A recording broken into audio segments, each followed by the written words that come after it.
Au lieu d'en faire des brillantes calculettes, l'école devrait faire de ses élèves des machines à douter.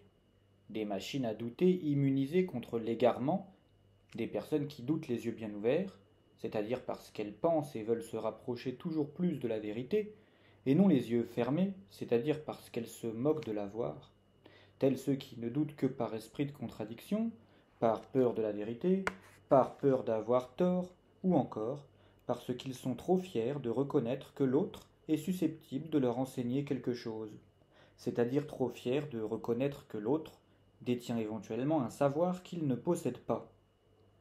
Douter est une véritable discipline. Contrairement à ce que beaucoup s'imaginent, douter de tout ne veut pas dire nier tout ce que l'on entend, mais simplement être capable d'intérioriser ce que j'entends est peut-être vrai, peut-être pas. Il y a deux choses qui sont faciles à faire pour une personne. Dire qu'une chose est vraie sans avoir véritablement consacré de temps à l'étudier, et dire de la même façon qu'une chose est fausse. En revanche, prendre conscience que l'on n'est pas omniscient et que l'on ne sait finalement pas grand-chose, c'est faire preuve de sagesse et c'est se dire peut-être que cette chose est vraie, peut-être que non. Et c'est ce qui s'appelle douter.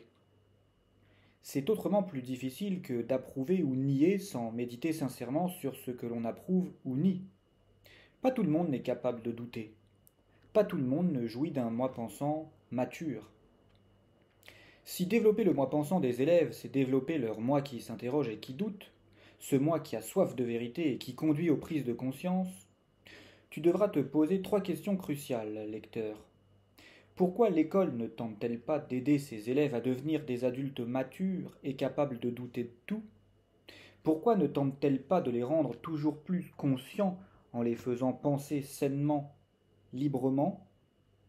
Et qui sont les chefs de cette école?